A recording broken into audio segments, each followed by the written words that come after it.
Now there are some small variations that I want to show you with this.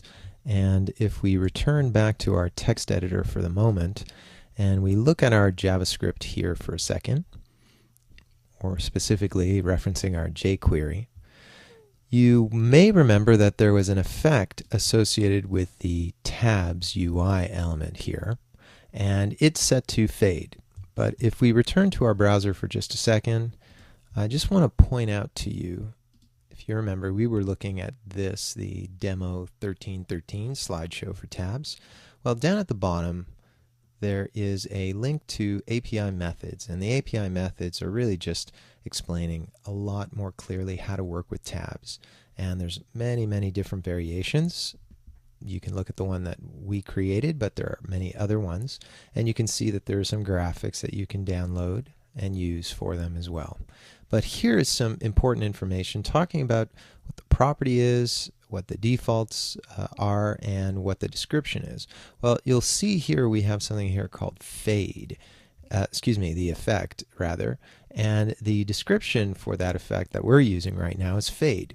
Tab contents are gradually shown from 0 to full opacity. Well, there is the default, which is just to show hide, and that's not really all that exciting, so that's why we chose fade. Ajax loads tab contents from the server using Ajax, and that's a great one. You can look at that example if you're interested.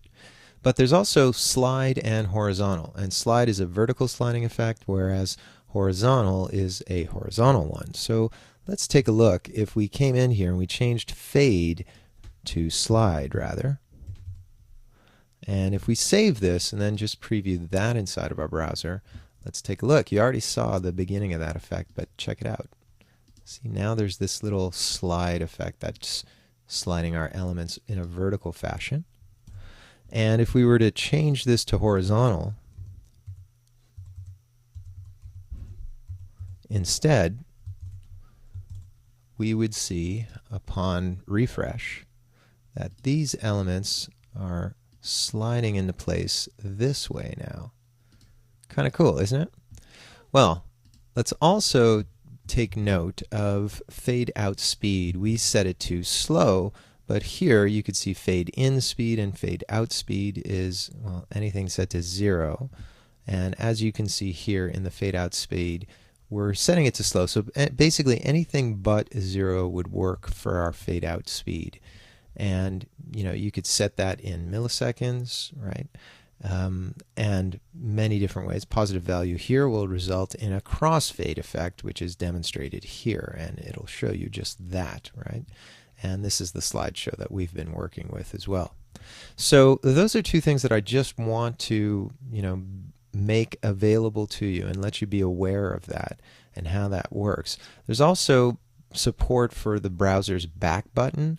As you can see, it requires the history tool be included on your page, and there's different things that you could do that as well.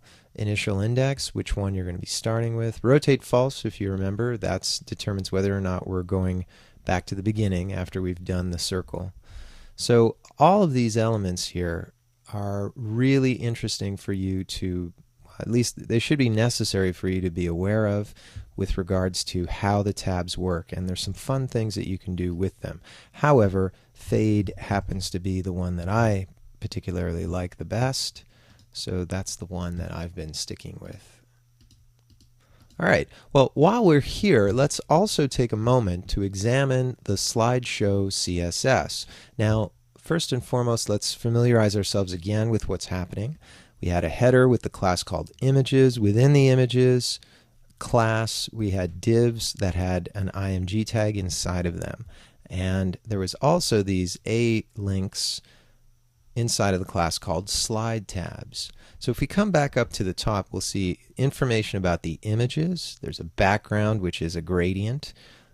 The position is relative, allows us to work with absolute positioning within the class called images. So by making the parent relative, we can position things absolutely.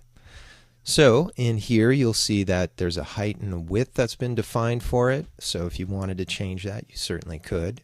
It's floating left, and the cursor is a pointer, just so that when you put your mouse over that, it'll turn into a pointer and allow you to click it. Also, we have the single slide, and as you'll see here, the div within the class called images is set to display none initially, and that's because we don't want them to be seen, but they do show up as soon as the document is ready. So it's positioned absolutely top and left set to 0, and it too has a height as well as a font size. If I wanted to put some text in there, I certainly could do that as well. You'll see that within the images, any H3s, now I don't happen to have any H3s, this is copy code, so we don't necessarily need that there. But here we have information for the slide tabs and those little circles below tabs, right? In the initial one that was copy-pasted, it was clear both, but I positioned it absolutely so that we could get it so much from the top and a certain amount from the right. And that allows us, if we look at our design view here, to position it exactly over here where I wanted it, not just randomly in the middle, centered between everything else. Along with that, we also have the A tags that are inside of the slide tabs class. And as you'll see here, the real interesting thing about them with regards to the hover state and the current state, you'll notice that there is information about the background image. First of all, they're given a height value, and that's to indicate exactly the size of the circle that we want.